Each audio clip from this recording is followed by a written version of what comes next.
Step number 1, Claude AI open करो या Google पे क्लाउड एआई सर्च करो। Just click on sign in and free में account बनाओ। सिर्फ ईमेल चाहिए। Select the email and your account will be ready. Now our account has created. Step number 2, अपना exam और चैप्टर डिसाइड करो। Mock test बनाना है तो सबसे पहले ये सब क्लियर होना चाहिए। कौन सा एग्जाम, कौन सा सब्जेक्ट, कौन सा चैप्टर, कितने question and difficulty level, easy, medium, hard. ये 5 चीजें क्लियर हो गई तो आपका 90% काम हो गया। स्टेप नंबर 3, सही प्रॉम्प्ट लिखो। The biggest mistake most people do is to just write a basic prompt. अगर आप क्लाउड को बेसिक प्रॉम्प्ट देते हो तो ये आपको ब्लैंड एंड जेनेरिक आउटपुट ही देगा। एंड बेसिक प्रॉम्प्ट की जगह अगर आप इसको structured and well defined prompt देते हो तो ये आपको एक्यूरेट आंसर देगा, क्योंकि cloud is a fundamental multi modal. तो जितना अच्छा प्रॉम्प्ट होगा उतना बेटर आपको एक्यूरेट आंसर मिलेगा। तो ये सबसे इंपॉर्टेंट स्टेप है। प्रॉम्प्ट का मतलब होता है आप क्लाउड को क्या इंस्ट्रक्शन देते हो। मैं आपको एग्जैक्ट प्रॉम्प्ट का टेम्पलेट देता हूँ। So this is our prompt, well structured, well defined and structured. So now इस prompt में हम अपने details fill कर रहे थे. For example, our exam name is CBSE board class 12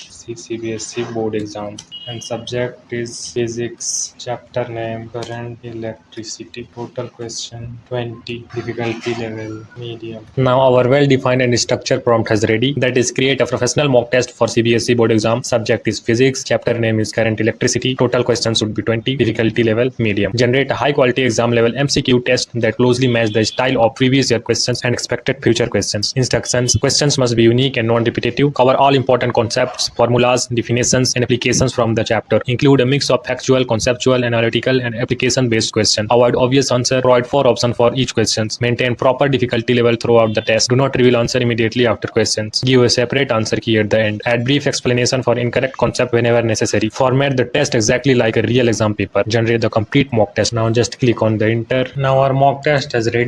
Let's see. Now you can see the mock test. हमने board point of view से बनाया है but it's completely realistic. You can download it from here. 4, test दो seriously. एक important बात, mock test generate करने के बाद स्क्रीन को सीधे आंसर की तक स्क्रॉल मत करो. पहले टेस्ट दो, एक ब्लैंक पेपर लो, क्वेश्चंस पढ़ो, आंसर लिखो, फिर आंसर की से चेक करो, वरना ये सिर्फ टाइम पास बन जाएगा, प्रैक्टिस नहीं. स्टेप नंबर 5, गलत क्वेश्चंस को रिविजिट करो. जहां भी गलत हुआ क्लाउड से बोल दो. क्वेश्चन नंबर 7 का कॉन्सेप्ट एक्सप्लेन करो, सिंपल लैंग्वेज. कॉन्सेप्ट एक्सप्लेन करो सिंपल लैंग्वेज में. Simple language and just click on enter. Here is the explanation of question number 7 का concept. Question number 7 potential gradient. This is the explanation. You say question number 7 का concept explain करो simple language में और cloud उसी topic का explanation दे देगा instantly. ये feature अकेला हजारों रुपए की कोचिंग की जगह ले सकता है.